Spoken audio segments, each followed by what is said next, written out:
This is cool. Good to be here. You're playing Agatha? Oh yeah, get it. That's awesome. No, we got a picture of those. Okay. Oh, nice. Yeah. The onslaught it's of like- machines. The tech is taking over the table. Are you sci-fi fans? Is that one of the appeals of getting involved in this? Well, I'm a little bit. I mean, one of the appeals for me is literally this film. I was a major fan of this film. I mean, I loved it, and I actually particularly loved the character of Agatha. So it's kind of funny, or you know, very lucky for me. But yeah, sci-fi. I'm huge fan. I said this earlier before, but when I heard Harrison Ford's voice in the new Star Wars trailer, I not only got the goosebumps, I got a little teary-eyed in the theater. I was like, wow, this is like a dream, you know, to see that character come to life again. And you know, I feel like today, not only technology, but directors have reinvented the way we tell stories, the way that we, you know, the narrative in stories, and based on the tools that we have today, based on the technology that we have today, imagine the stories that we can now tell, you know, and Steven has been that pioneer that creates new technology, you know, to tell a story. You go back to the movie, that was what, 2002? Yeah. I mean, now you look at the technology that we have now to tell that story today, it's, I mean, the fact that he was able to pull that off in 2002, imagine what he did now in 2015. And it still looks, if you watch it today, I mean, it still looks like the most great thing. Therefore, that technology can come to television and then do it on the scale that the fans really want to see. You know, because, you know, I've never been a fan of, you know, a lot of stuff that makes it to television, and unfortunately back in the day, you just couldn't do it as good as the movie, you know? But today, it doesn't matter where you see your content, it doesn't matter where you watch it, really it's about, you know, the filmmakers, the actors, you know, and how everything's performed. But I'm a huge fan of the genre.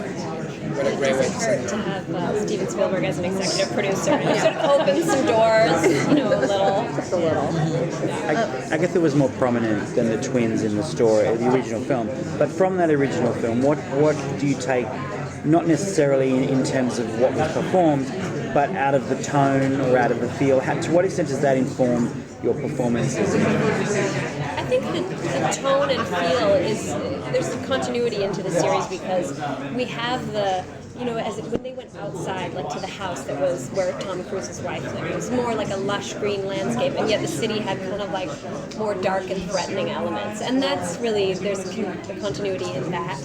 And, you know, of course, in the effects. The effects are kind of unreal. And I didn't do much green screen stuff, a little bit, but there's one sort of thing that happens with my character. But, you know, these guys are doing so much green screen stuff, and even they, when they see it, right afterwards, they're like, wow, okay. I didn't even know what it was going to look like. Wow, it's totally coming to life. So, you know, there's very much that going on that was happening in the film. How do you describe the characters? Your characters. How do you describe it?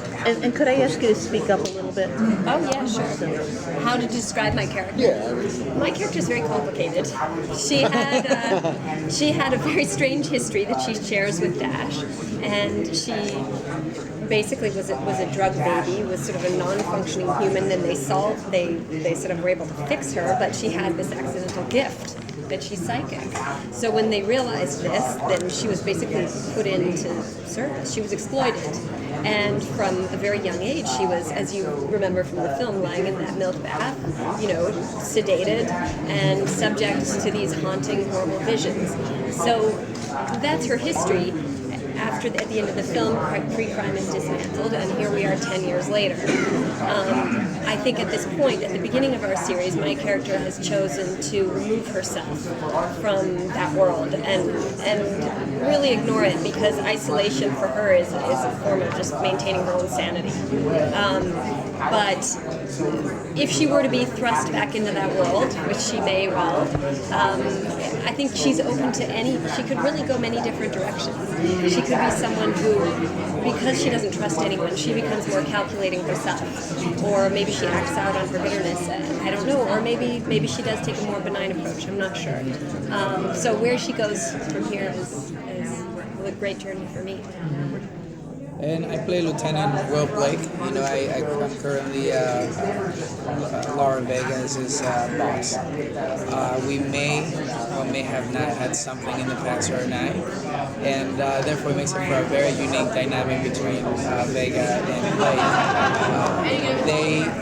She may not want to admit it, but they both together are actually brilliant. They really, really see cases come to life and really crack it, and they make a unique pair in the prison. And even though I'm a higher ranking officer,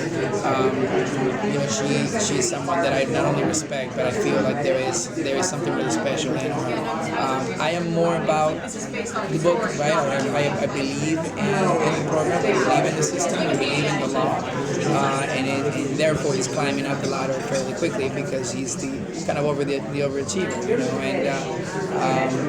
but she's a little bit more, rogue, right? She's a little bit more of that rebel. She doesn't mind going off the grid to try to figure something out, so we're going to see that clash a little bit throughout the process, and eventually, he may get, some kind of information that she's working with an informant, and she's definitely really good about solving these cases, and eventually I gotta go, you gotta share this informant, when you find out that he's a precog, how is he gonna feel about that based on how, his character traits about being by the book and by the spirit of what the prison is about, or we can cover up for her, based on the relationship they used to have, so there's a lot of that really great character work that's going to happen there.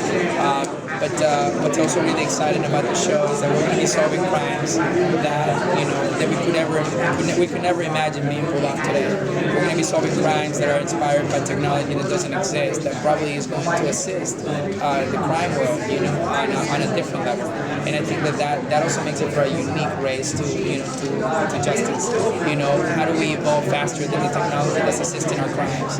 And that to me is an incredible race. And in that moment, Steven Spielberg has done a fantastic job at creating, what is that next evolution of the precinct? Where did the precinct go, after pre-crime was abolished, right? And he created, I'm not allowed to say too much, but he created a weapon that is going to be, exciting. It's going to be a weapon that was inspired by key events that happened today, that could probably assist to be safer and being a cop more efficiently. So I think it's going to be really unique.